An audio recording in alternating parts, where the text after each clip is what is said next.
Chapter 40 of the Book of Jasher. And the sons of Jacob led away all the spoil of Gash and went out of the city by night. They were going out marching toward the castle of Bethchorin, and the inhabitants of Bethchorin were going to the castle to meet them. And on that night the sons of Jacob fought with the inhabitants of Bethchorin in the castle of Bethchorin. And all the inhabitants of Bethchorin were mighty men, one of them would not flee from before 1,000 men, and they fought on that night upon the castle, and their shouts were heard on that night from afar, and the earth quaked at their shouting. And all the sons of Jacob were afraid of those men, as they were not accustomed to fight in the dark, and they were greatly confounded. And the sons of Jacob cried unto the Lord, saying, Give help to us, O Lord, deliver us, that we might not die by the hands of these uncircumcised men.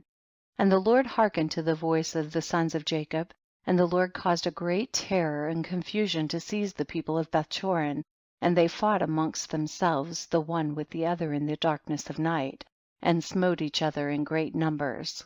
And the sons of Jacob, knowing that the Lord had brought a spirit of perverseness amongst those men, and that they fought each man with his neighbor, went forth from among the bands of the people of Bethchorin, and went as far as the descent of the castle of Bethchorin, and farther, and they tarried there securely with their young men on that night.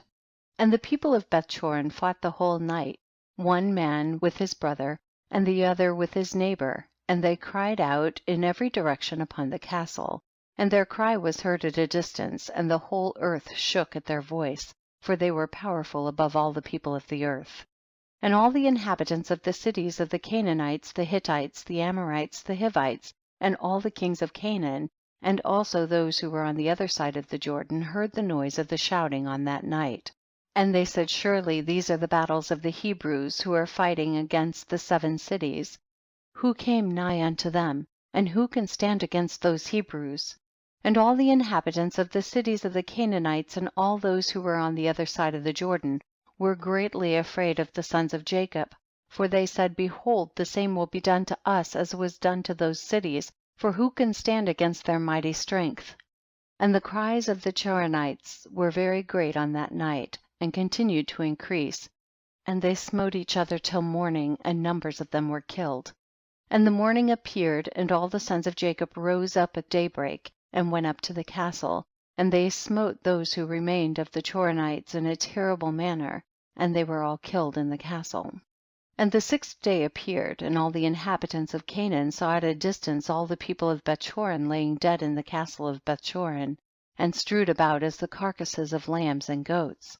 And the sons of Jacob led all the spoil which they had captured from Gash, and went to Bethchorin, and they found the city full of people like the sand of the sea, and they fought with them, and the sons of Jacob smote them there till evening time.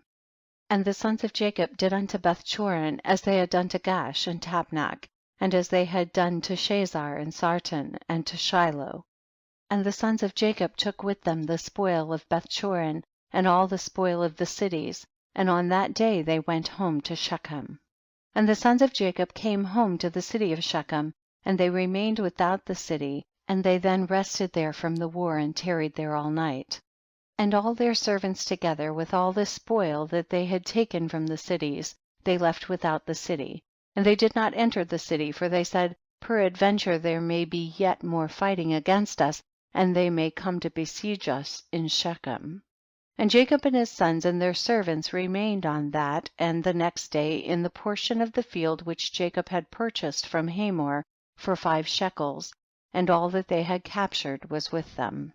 And all the booty which the sons of Jacob had captured was in the portion of the field, immense as the sand upon the seashore. And the inhabitants of the land observed them from afar, and all the inhabitants of the land were afraid of the sons of Jacob who had done this thing, for no king from the days of old had ever done the like. And the 7 kings of the Canaanites resolved to make peace with the sons of Jacob, for they were greatly afraid of their lives, on account of the sons of Jacob. And on that day, being the 7th day, Japhia king of Hebron sent secretly to the king of Ai, and to the king of Gibeon, and to the king of Shalem, and to the king of Adullam, and to the king of Lachish, and to the king of Shazar, and to all the Canaanitish kings who were under their subjection, saying, Go up with me, and come to me, that we may go to the sons of Jacob, and I will make peace with them, and form a treaty with them, lest all your lands be destroyed by the swords of the sons of Jacob, as they did to Shechem and the cities around it, as you have heard and seen. And when you come to me, do not come with many men, but let every king bring his 3 head captains, and every captain bring 3 of his officers. And come all of you to Hebron, and we will go together to the sons of Jacob, and supplicate them that they shall form a treaty of peace with us. And all those kings did as the king of Hebron had sent to them, for they were all under his counsel and command. And all the kings of Canaan assembled to go to the sons of Jacob, to make peace with them. And the sons of Jacob returned, and went to the portion of the field that was in Shechem, for they did not put confidence in the kings of the land. And the sons of Jacob returned and remained in the portion of the field 10 days, and no one came to make war with them. And when the sons of Jacob saw that there was no appearance of war, they all assembled and went to the city of Shechem, and the sons of Jacob remained in Shechem. And at the expiration of 40 days, all the kings of the Amorites assembled from all their places and came to Hebron, to Japha, king of Hebron. And the number of kings that came to Hebron to make peace with the sons of Jacob was 21 kings, and the number of captains that came with them was 69, and their men were 189, and all these kings and their men rested by Mount Hebron. And the king of Hebron went out with his 3 captains and 9 men, and these kings resolved to go to the sons of Jacob to make peace. And they said unto the king of Hebron, Go thou before us with thy men, and speak for us unto the sons of Jacob, and we will come after thee and confirm thy words. And the king of Hebron did so. And the sons of Jacob heard that all the kings of Canaan had gathered together and rested in Hebron. And the sons of Jacob sent 4 of their servants as spies, saying, Go and spy these kings, and search and examine their men, whether they are few or many, and if they are but few in number, number them all and come back. And the servants of Jacob went secretly to these kings, and did as the sons of Jacob had commanded them. And on that day they came back to the sons of Jacob and said unto them, We came unto those kings, and they are but few in number. And we numbered them all, and behold, they were 288 kings and men. And the sons of Jacob said, They are but few in number, therefore we will not all go out to them. And in the morning the sons of Jacob rose up and chose 62 of their men, and 10 of the sons of Jacob went with them. And they girt on their weapons of war, for they said, They are coming to make war with us. For they knew not that they were coming to make peace with them. And the sons of Jacob went with their servants to the gate of Shechem toward those kings, and their father Jacob was with them. And when they had come forth, behold, the king of Hebron and his 3 captains and 9 men with him were coming along the road against the sons of Jacob. And the sons of Jacob lifted up their eyes and saw at a distance Japha king of Hebron with his captains coming toward them. And the sons of Jacob took their stand at the place of the gate of Shechem, and did not proceed. And the king of Hebron continued to advance, he and his captains, until he came nigh to the sons of Jacob. And he and his captains bowed down to them to the ground, and the king of Hebron sat with his captains before Jacob and his sons. And the sons of Jacob said unto him, What has befallen thee, O king of Hebron? Why hast thou come to us this day? What dost thou require from us? And the king of Hebron said unto Jacob, I beseech thee, my lord, all the kings of the Canaanites have this day come to make peace with you. And the sons of Jacob heard the words of the king of Hebron, and they would not consent to his proposals, for the sons of Jacob had no faith in him, for they imagined that the king of Hebron had spoken deceitfully to them. And the king of Hebron knew from the words of the sons of Jacob that they did not believe his words.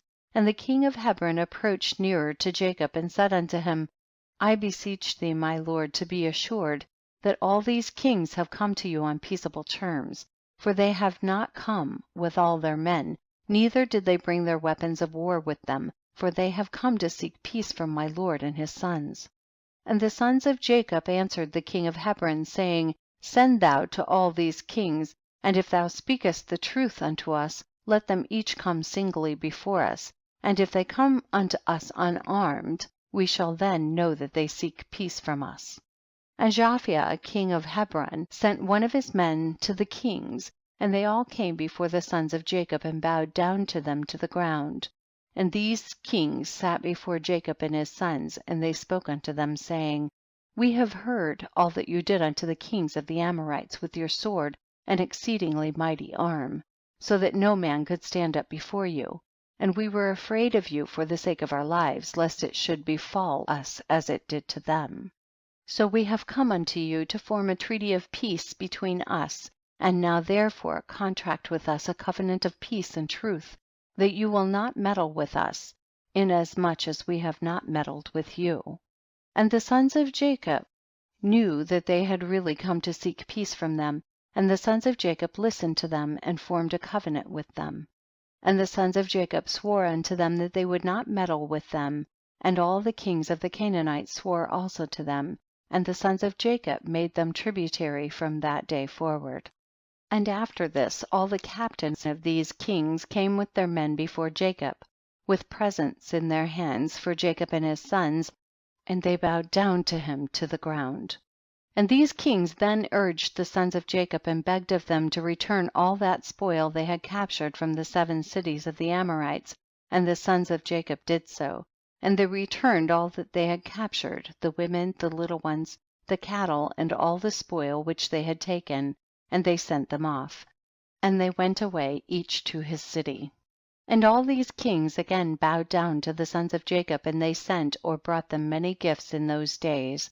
And the sons of Jacob sent off these kings and their men, and they went peaceably away from them to their cities. And the sons of Jacob also returned to their home to Shechem.